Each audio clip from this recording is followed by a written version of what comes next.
Well, hi there, everybody. How's it going? It's Wednesday. It's July 13th, 2022. So I wanted to do a video today talking about the baseball games, but also I kind of want to discuss how you can use the algorithm to aid in your process of figuring out which picks to take by looking at historical records. So I was looking around here, I was thinking about what I was going to say today about which picks the algorithm is saying to take.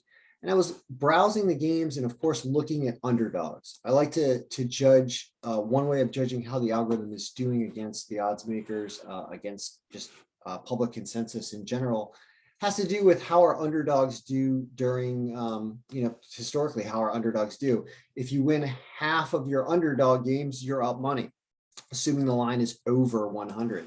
It's interesting today that Houston and Cleveland are both 100, so I technically don't really want to call them an underdog. It's just even money, but you don't get paid an additional percentage on your 100% win. You don't get any more than that, except on Baltimore. So I thought, well, would I tell you to play Baltimore? And the answer is on a straight bet, I think I would. Why, though? Historically, how have our underdogs done, and have they been profitable? Well, this is really cool, and it'll show you how you can look through the Excel file if you purchase a copy, which is $100, but it does get you Google Sheet access for the rest of the season also, as I post all the picks here in the Google Sheet. So it does multiple things, that $100, but it does get you a copy of the Excel file. And within the Excel file and all the games that I have historically stored in here, said, all right, well, if we only care about situations where we're going to put a value filter on our table where we have a line, a money line that is greater than 100. So it has to be better than a 100 line. So you have to get more than 1-to-1 on your payout. There's only one game today. It's Baltimore.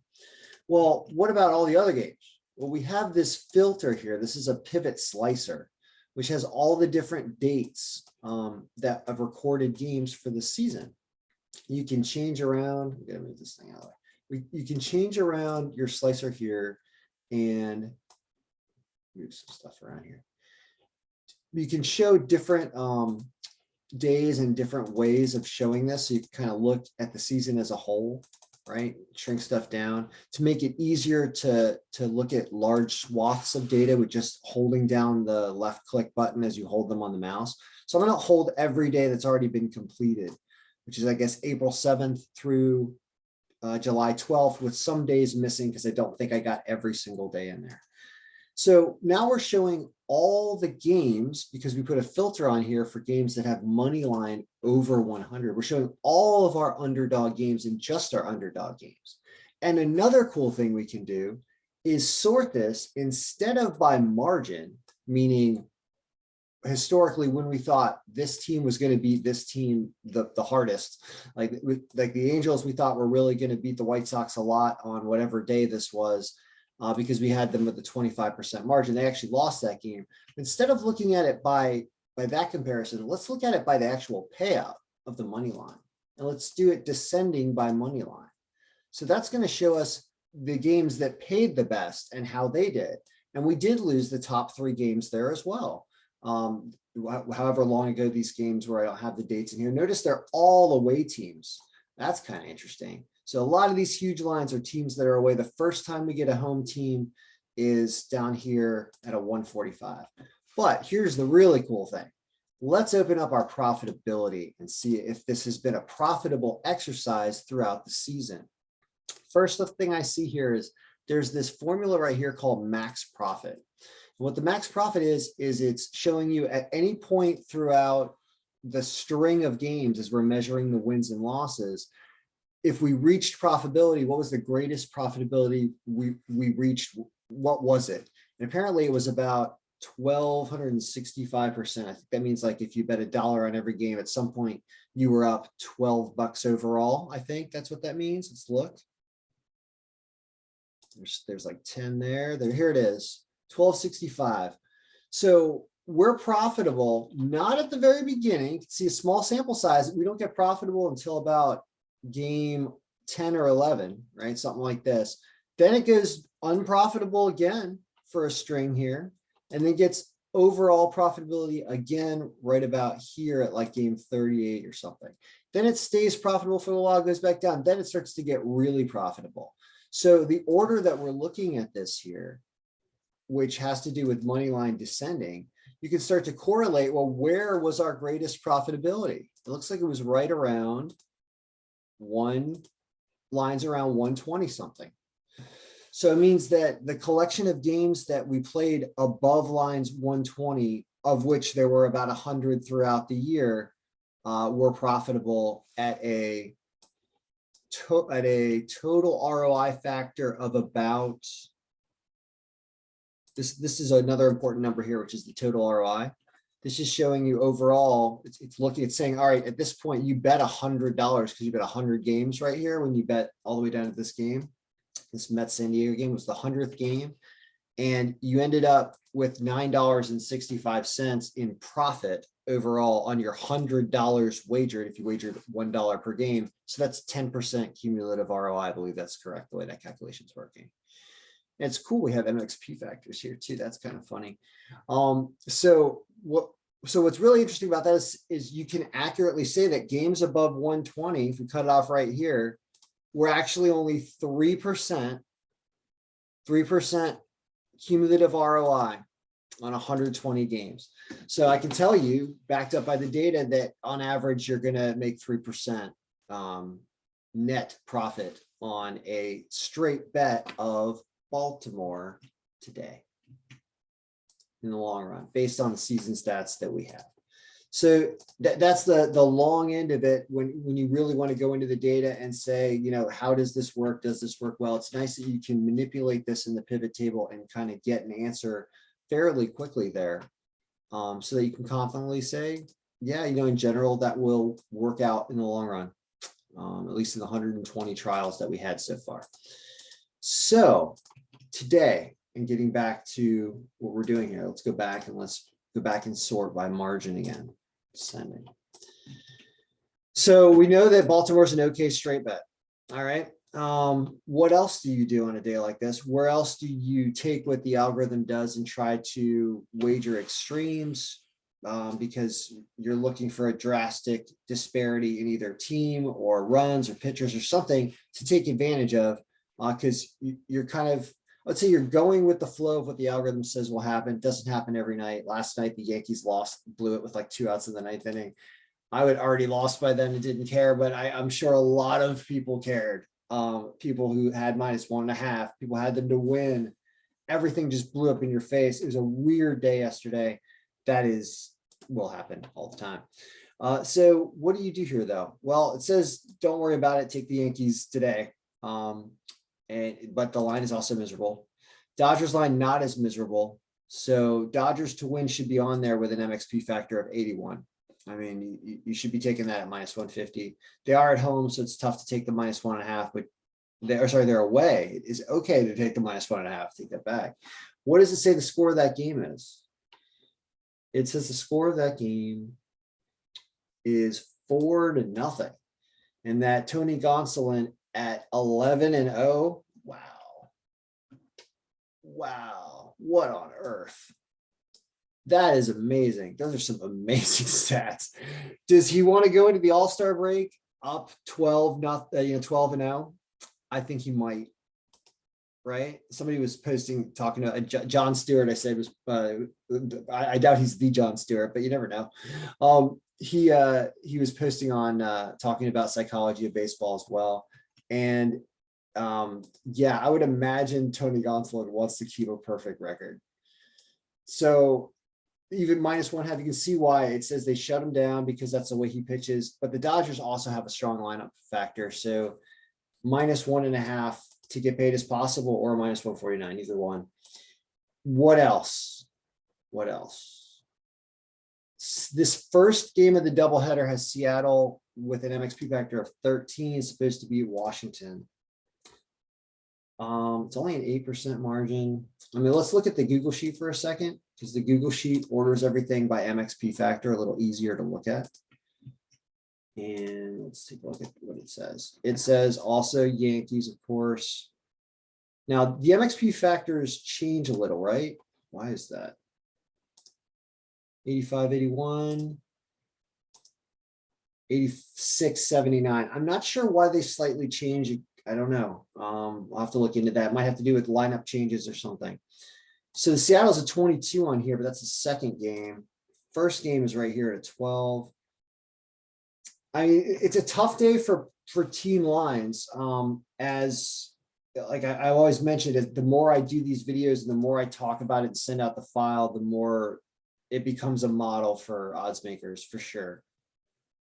Because why wouldn't it? It's easy to use and it comes up with good predictions. So I think that that the other thing you should do on a day like today, when clearly you're supposed to put a straight bet on Baltimore, you're supposed to take the Yankees somehow to do something there. You're supposed to take the Dodgers. Everything else is a poor line. I'll zoom in again. Everything else here is actually, I mean, I guess you could take Houston. It's even money at least, but it's not one of those picks where it was plus 120, as you saw when we did this history of the underdogs. Nothing else looks good. So then I would say, well, look at runs, because runs are the other area where you can find value. So what does the algorithm say about which games have the most runs and which games have the fewest runs? Well, we can unfilter some things here, clear out our margin filter and have a different look of the game. And then we can subtotal all the columns that have calculations in them by game. And we start to get this thing here, which is runs projected. And you'll get a little total that pops up here. And it's not that easy to read, but we can glance it really quickly and see if we can remember. There's 16 games today. There's a 5.7 runs, which seems extremely low. So this game, really thinking under probably, right? That's the lowest one I've seen in a while. Here's a 4.6 in the Dodger game though, even lower. All right, so it's thinking under in Houston Angels, under in Dodgers St. Louis. We have to look at what they are, but that's what it's saying. Here's a 10-run game between the White Sox and Cleveland. That is green, looking like potentially the highest projected scoring game of the day with Giolito going, which is fascinating. So we'll look at that in the Google Sheet in a second. 8 runs in Mets Atlanta, 8.6 runs in Oakland, Texas, 7.9 in Milwaukee. So you're getting in the middle range here. They're green, but that's because we're looking at totals. So don't take this green and mean it's a high scoring game. Look at the actual number. So there might even be one higher than 10.1. Let's see. What's going on here? Something broken? I don't quite understand. Do I have the date clicked properly? I think I do. I don't know what this is all about. Why do we have a blank game in here? Because it's down there, I guess. Let's get rid of that. That should make things a little better. All right. So yeah, there's actually a higher scoring game. It's the Cincinnati Yankee game. So the big game where the Yankees are supposed to crush it is why the Yankees. So it's really Yankees team runs is the extreme that the algorithm is kicking out. Why is that? And does it make sense? Or is there a pitcher that doesn't have good stats, which is causing the problem? No, Mike Minor has 38 innings. He just gets destroyed. And the Yankees will want it after blowing it last night. Maybe, I don't know. Are they just going to lay down today? I don't know. I think they're probably going to hit that. It looks like little leaguers could hit Mike Minor at this point. Minor leaguers could hit Mike Minor. So it's team runs for the Yankees is one pick. And I'm just going to craft my round robin and then I'll make this bet and I'll post it. So I'm putting my 25 bucks in there. I am not like, I love like nights last night where everything fell apart late and I'd already lost. And I was just like, oh my God, I feel terrible for all you people.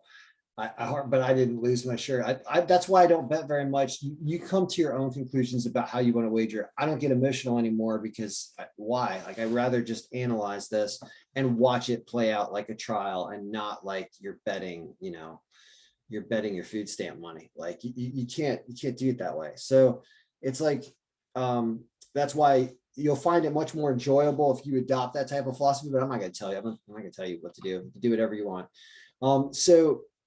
So back to extremes for a second. So the picks that I'm going to put on this $25 round robin, because I want it to pay something. I like to still enjoy and risk essentially a lot, but I do it in a swing fashion. So I'll kind of come up with simulated lines. I don't know what the exact lines are going to be, but we will work on that. But I'll show you exactly like an idea of what I'm going to do and why. And I don't win every day. I don't win every week even, like, but I'm up, I think I'm actually up a little less than $3,000 over the year now. I've been on a downward trend like the last few weeks. Since June was a bad month. Like I have not made money in over a month net wise, but I'm still up for the year because of the way this works. So let's say Yankees team runs, right? Which when we look at what that'll probably be and how the odds makers are going to set the lines, we already have the over under in this game, which happens to be 8.5 or 9. That means that the Yankees team runs are going to be at like 5.5, probably, maybe 6. Let's call it 5.5 because that's probably where it's going to be at. That'll be at like -110.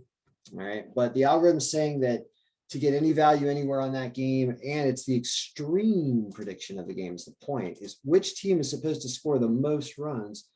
It's the Yankees by far, and it's because of Mike Minor and the bullpen of Cincinnati. How's the weather, right? How's the weather in New York? Is it conducive to that? And what's the adjusted projected score? Like you can dig in even further, which is why I provide the Google sheet. And the answer is gives them 10, but it's 9 miles an hour right to left, 84 degrees, only 1% chance of rain. There's no reason the Yankees don't put up a lot of runs in this game. So if it doesn't happen, but it's supposed to happen according to the algorithm. So that's number one. We were talking about the Dodgers, right? Do a little coffee. Coffee's cold. I've been talking a while. Dodgers and St. Louis. Now you've got options there. It was the lowest projected scoring game of the day. What's the over under for that game? As well as the Dodgers are supposed to win. And you could consider taking the Dodgers -1.5. Over under set at 8.5. Well, if you can get under 8.5 in that game, let's look at the weather just to make sure that the weather's not crazy good for hitting the ball out and what that does to the projected score. It actually brings the projected score down because you've got a -4 in. So you have multiple things you can do on the Dodgers game. There are same game parlays, which you can combine with things. So, all right. So in this situation, I would actually consider a same game parlay because everything is consistent with 2 outcomes in that game pretty heavily. And those outcomes are, same game parlay would be Dodgers and under 8.5 total runs, right? That same game parlay, I think that will pay something in the neighborhood of like 165, maybe even a little more, maybe like 175. I have to look, something like that. All right. So that's 2 things. Well, what else we got? Right. Remember, we were looking at our list. Remember, we said Baltimore? Well, here's the situation with Baltimore. That's good for a straight bet. It's not good for this round robin because it's only going to win 55% of the time or something like that, or 53% of the time, maybe even 51% of the time. If it wins 50% of the time, we actually still make money when you make straight bets. But if you put it on here, as much as I'd like to, because today might be the day, if today is the day where you lose this game, it's not a game you win as much as you're supposedly going to win these other things, according to the algorithm. So you can't put it in here because it's going to screw up your payouts the days it loses, and it's going to prevent you from getting clean wins sometimes. So I don't put that on the round robin, but it's a good straight bet for those of you who straight bet. Acceptable long-term straight bet. Well, is there anything else on here winner-wise? I don't think so. I was thinking maybe the first Seattle game, but that's all the way down here. There really isn't. There's not. You can see the MXP factors. Miami maybe actually, because it's Pablo Lopez going. It's got an MXP factor of 19. Their power's 11 and their margin is 17. Let's look at that game for a second, because that actually, I don't want to talk myself into extra picks, but if you got one that's supposed to win and the MXP factor is kind of high, they blew it yesterday, but why won't they blow it today? The answer is Pablo Lopez, excellent pitcher. 2.91 ERA, JT Brubaker, not so much. That line is actually acceptable. Says they cover the 1.5.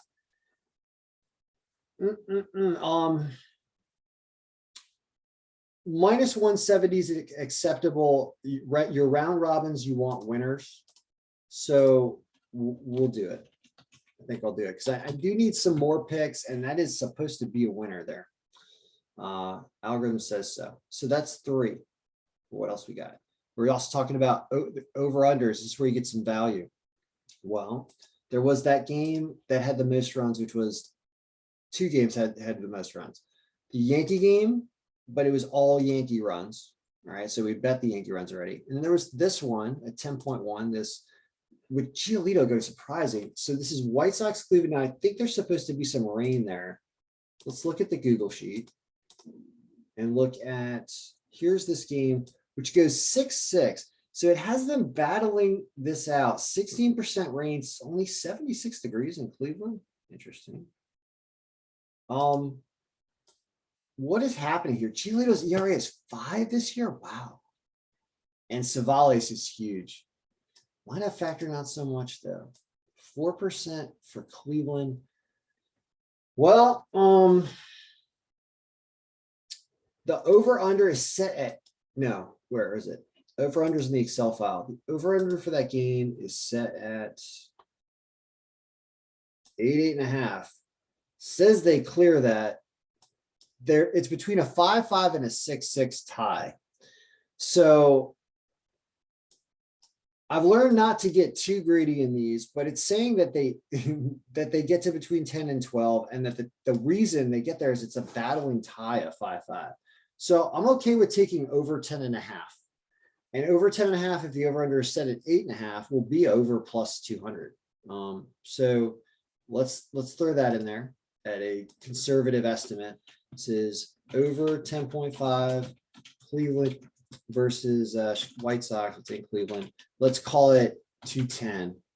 It's about, seems about right. It might even be a little more than that. So now we got 4 of them. All right. What else we got? Let's go back. There was another under game, that Houston Angel game, right? Ohtani, Christian Javier. It's got a 3-2 game here. Let's take a look at that matchup real quick, and then we'll look at weather. That game is in Los Angeles, a late night, or in Anaheim, late night game. Yeah, you've got low ERAs, and the Angels have trouble hitting as well. So you got an over-under of 7, though. So that's a problem. It's a problem.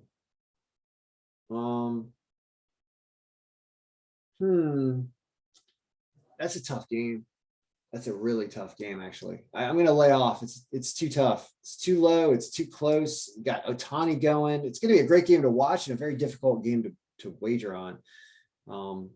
Tough. All right. So that's tough. What else? Anything else run-wise that looks interesting?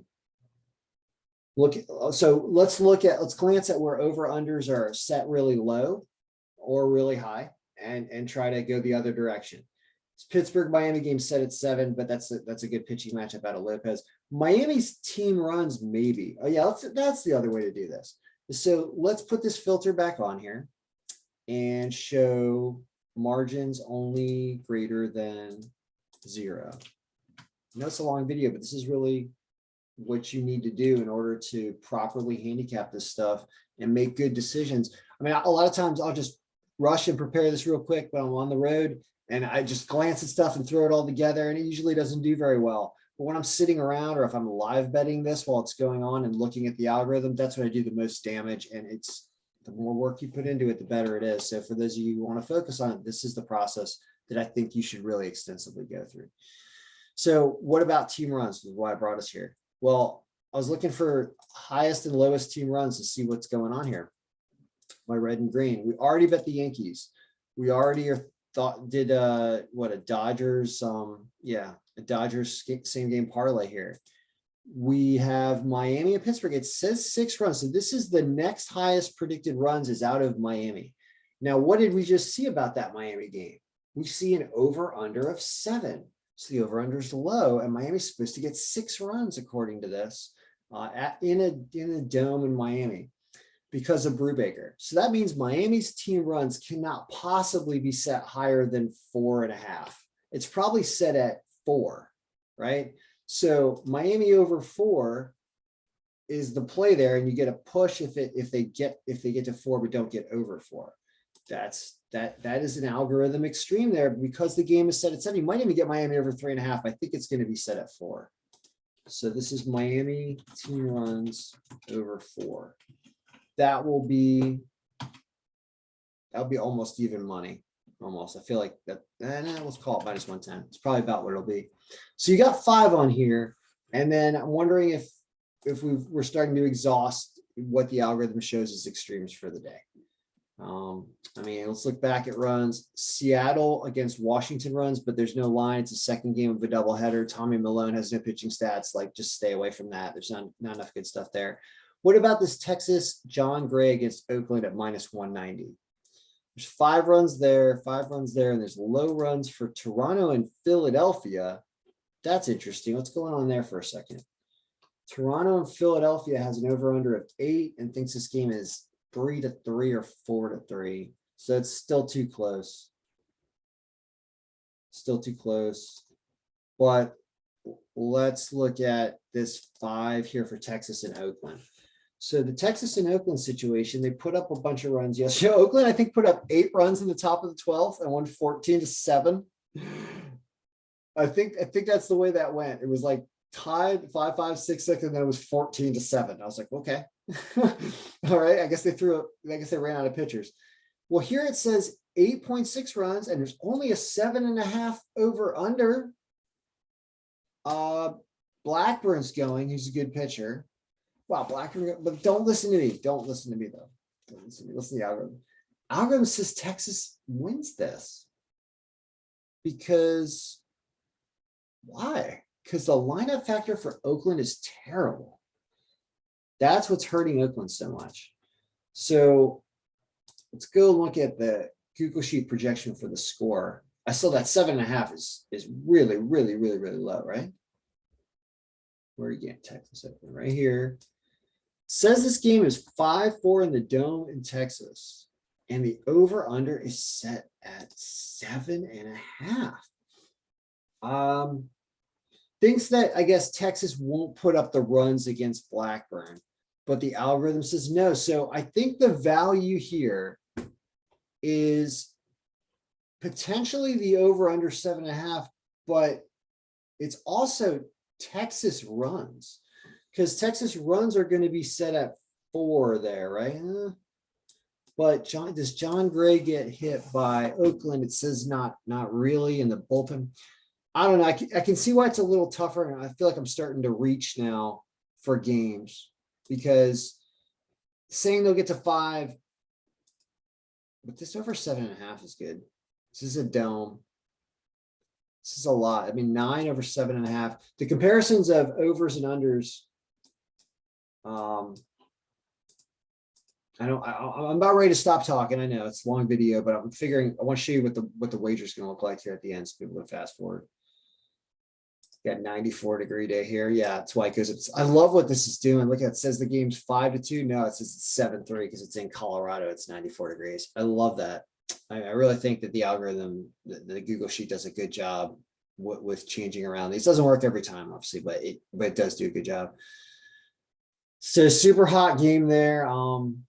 But Colorado games are crazy like that. I'm starting to get exhausted with too much handicapping, and I tend to go on and on and on. So let's just call these 5 the 5 because this is good enough.